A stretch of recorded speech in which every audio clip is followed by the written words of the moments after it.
Selamat sore, Bapak dan Ibu terkasih yang saya cintai. Selamat sore, salam kebajikan untuk kita bersama. Selamat bertemu lagi dengan Mega Wijaya. Pada sore hari ini saya akan membahas kembali tentang topik hukum dan politik, di mana saat ini di tahun 2023 ini cukup menarik sekali ya konstelasi politik di Indonesia menjelang pemilihan presiden. Nah, pada topik kali ini saya sudah membuat suatu analisa dan catatan kecil terkait dengan topik yang saya bahas. Nah, pada topik kali ini saya akan membahas mengenai Jokowi, Gibran, Kaisang, dan Anwar Usman dilaporkan ke KPK atas dugaan nepotisme. Dasar hukumnya adalah Undang-Undang Nomor 28 Tahun 99, bahwasanya penyelenggara negara itu bersih, bebas dari korupsi, kolusi, dan juga nepotisme.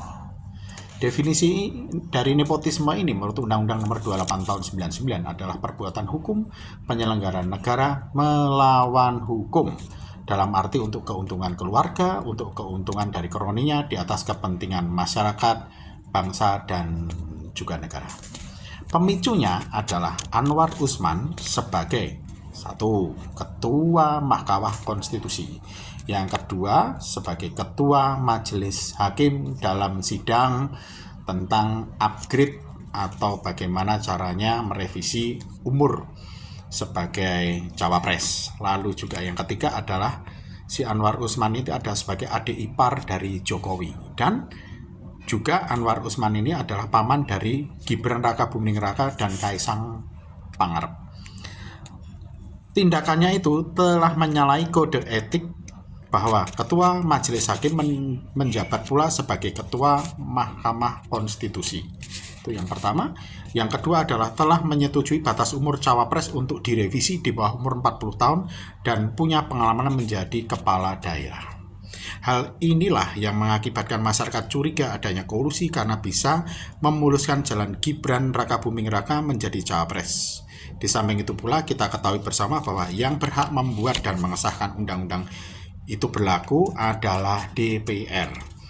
Sedangkan Mahkamah Konstitusi bertugas untuk menguji undang-undang secara formil dan juga material. Jadi apa yang dilakukan oleh Anwar Usman dengan melegalkan perubahan umur cawapres tiba-tiba saja berumur minimal 40 tahun dan pernah menjabat sebagai kepala daerah, itu merupakan satu bentuk pelanggaran dan upaya untuk membuat manuver hukum sendiri yang jelas itu telah melanggar konstitusi. Yang kedua adalah di samping itu juga melanggar kode etik.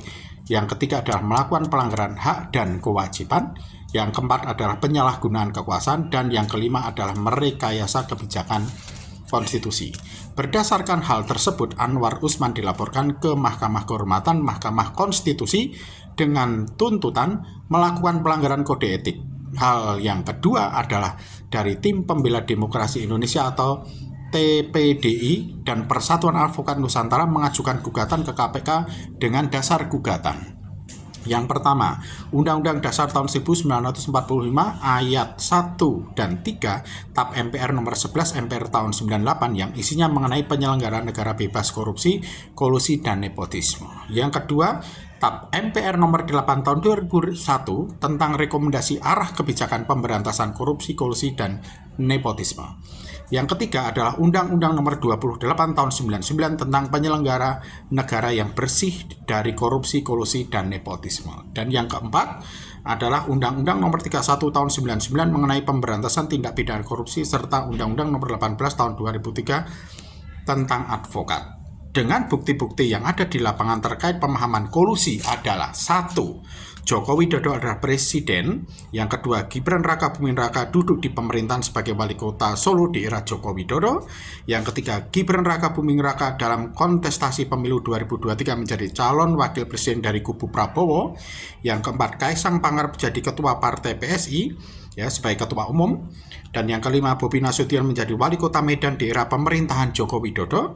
Yang keenam, Anwar Usman sebagai Ketua Mahkamah Konstitusi dan Ketua Majelis Hakim pada sidang batas umur minimal cawapres menyetujui batas umur minimal cawapres direvisi dengan arti kata mempermudah ponakannya Gibran Raka Buming Raka masuk kontestasi pemilu 2024 sebagai capres dari kubu Prabowo. Dan yang dituntut adalah Presiden Joko Widodo, Ketua Mahkamah Konstitusi Anwar Usman, yang ketiga Wali Kota Solo Gibran Raka Buming Raka, yang keempat Ketua Umum PSI Kaisang Pangarep, nomor 5 adalah Menseknek Praktikno, yang keenam Ketua Umum Gerindra Prabowo Subianto, yang ketujuh Almas Taufik Biru prinsipal pemohon, dan 8 adalah Arif Suhadi sebagai kuasa hukum pemohon. Menarik untuk dicermati permasalahan menjelang pemilu tahun 2024 ini, itu banyak intrik dan gimmick politik, hukum, kehakiman, dan uang yang bermain di dalamnya. Dalam akun Instagram Profesor Mahfud MD mengatakan Mahfud sindir Majelis Kehormatan Mahkamah Konstitusi terkadang bisa dibeli. Artinya bahwa Mahkamah Konstitusi sebagai lembaga terhormat yang mengeluarkan produk-produk keadilan saja berpotensi untuk tidak adil. Artinya adalah permainan politik, uang, hukum, dan kebijakan hukum bisa dimainkan. Tidak salah juga menariknya ulasan dari Rocky Gerung dalam acara Indonesia Lawyer Club ya, mengatakan bahwa bagaimana sebuah keluarga, yaitu keluarga Jokowi, memanfaatkan hukum, yaitu Ketua Mahkamah Konstitusi Anwar Usman atau yang disebut sebagai impar Jokowi, untuk melegalkan kekuasaan mereka dan memposisikan dirinya, yaitu keluarga besar Jokowi, dalam posisi struktural negara Republik Indonesia di atas rakyat, di atas konstitusi, dan di atas undang-undang. Berdasar hal tersebut, dan kembali kita berpijak pada silang kelima dari Pancasila, keadilan sosial bagi seluruh rakyat Indonesia, maka sudah saatnya gimmick dan permainan politik, kekuasaan, uang, keadilan, dan atas nama hukum harus ditegakkan. Jangan sampai peristiwa 98 mengenai penurunan Soeharto kembali terulang. Karena peristiwa politik tahun 2023 ini jika tidak dihadapi secara hati-hati oleh seluruh rakyat Indonesia, tidak segera dihentikan, maka berpotensi menuju pada sejarah kelam yang pernah terjadi di negara Indonesia.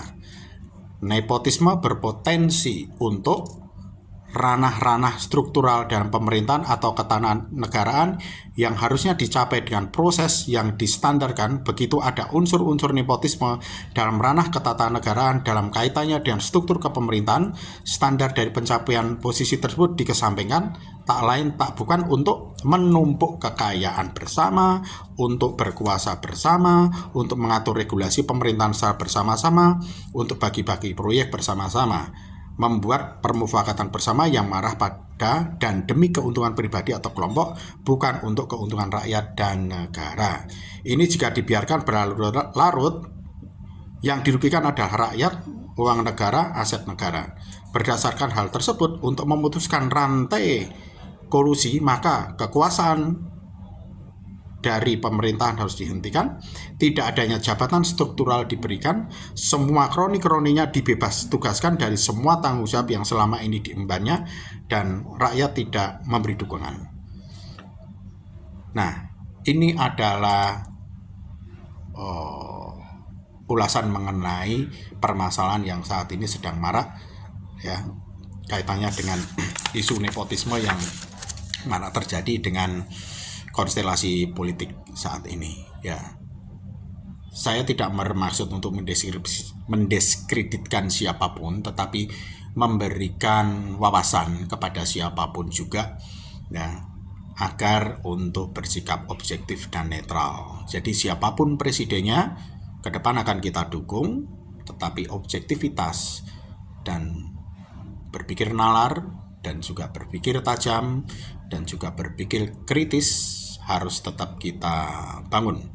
Karena bagaimanapun juga, kalau hal ini tidak dilakukan, maka kita tetap akan menjadi negara ketiga. Dimana kalau ingin jadi negara maju, salah satunya adalah mempunyai kemampuan nalar yang sehat. Demikianlah Bapak Ibu, ulasan ini saya sampaikan. Mohon maaf jika ada salah kata, tidak bermaksud hal apapun, tetapi semuanya ini adalah demi netralitas, objektivitas, keilmuan dan juga untuk membangun masyarakat adil dan makmur ke depannya. Terima kasih.